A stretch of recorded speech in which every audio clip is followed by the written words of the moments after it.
Bismillahirrahmanirrahim. Good morning. We welcome to you in our channel History of Rajputs Official.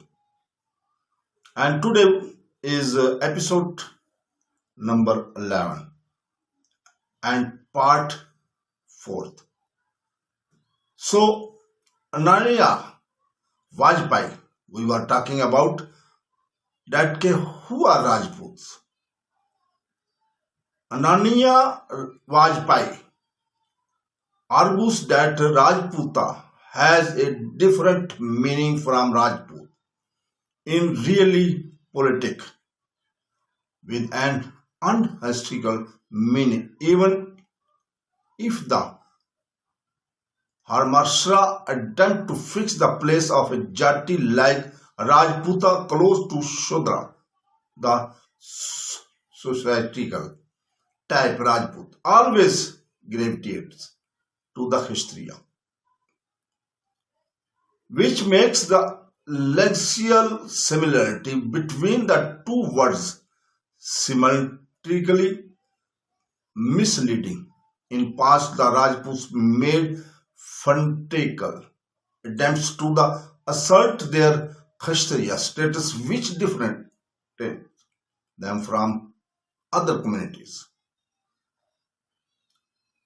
Dipankar Gupta says that the reason that originally law castes such as Rajput, who had a shudra status in the early medieval era, have been enabled to claim Kshatriya status in modern time due to political power. He also says the Rajput, Jats, Marathas all claim Kshatriya status but do not accept each other's claim. There is no agreement on who is a true Kshatriya caste. Stewart Gordon writes that during the era of the Mughal Empire, happy groves, marrying up combined with service in the state army was an other way to tribal family could become Rajput. This process required a change in dress, diet, worship, and other traditions, ending window marriage. For example, such a marriage between someone from a tribal family and a member of an acknowledged but possibly poor Rajput family would ultimately enable the non-Rajput family to transform themselves to Rajput. This marriage pattern supports to the fact that Rajput was an open caste category available to those who served the Mughals. Badri Narayan has written in his paper on mobility of the Dalit caste that some passes that married their daughters to Rajput men were able to become part of the Rajput community themselves. Rajput formations continued in the colonial area. Even the 9th century, anyone from the village landlord to the newly wealthy lower caste Shudra could employ Burmans to retrospectively fabricate a journey, and within a couple of generations they would gain acceptance of Hindu Rajput. This process would get married by communities in North India. This process of origin of the Rajput community resulted in hypergamy as well as female infanticide that was common in Hindu Rajput colony.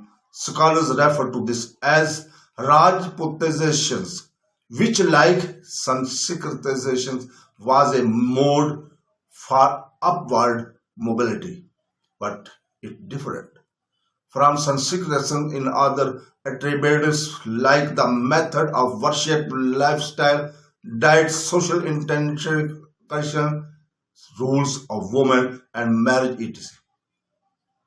German historian Hermann Kolek has coined the term secondary Rajputizations for describing the process of members of a tribe trying to reassociate themselves with the former chief of their tribe who had already transformed himself into a Rajput via Rajputizations, and those become Rajputs themselves. There are historical indications of the group calling themselves Rajputs settling in Indo-Gangetic plain by the 6th century. However, scholarly opinion differ on when term Rajput occurred. Hereditary contention and came to denote a clan-based community. An opinion assert that the terms like Rajputra and Rota began to be more commonly used from 12th century onward to denote a large number of people and a Rajputra Rajput caste established itself well before the 13th century. The reference to the clan structure of Rajputs in contemporary historical works like Rajasthan by Khulna, along with other epigraphic evidence, indicates their extensions at the community by 12th century. While Rajputs puts the number of Rajput clan at 36, the Varna Ratnakara 1324 features a list of Rajput clans including Chauhana, Pamra, Chandela, Kshatriya, Gohilot, etc. Historian Bajatolal Chute, based of his analysis of inscriptions primarily from Rajasthan, believed that by the 12th century the term Rajputra was associated with torrified settlements, king-based landlording, and other features that later become indicative of the Rajput status. According to him, the title acquired an element of heredity from a study of 11th to 14th century inscriptions from Western and Central India by Michael B. Bindnar concludes that the designations such as Rajputra, Thankara, and Rajrota were not necessarily hereditary during this period. Rajputs were involved in nomadic pastoralism, animal husbandry, and cattle trade until much later than popularly believed. So, friends, brothers, sisters, we reached at the end of this part. So, next, we need your permission up to next our episode. Thank you. Goodbye.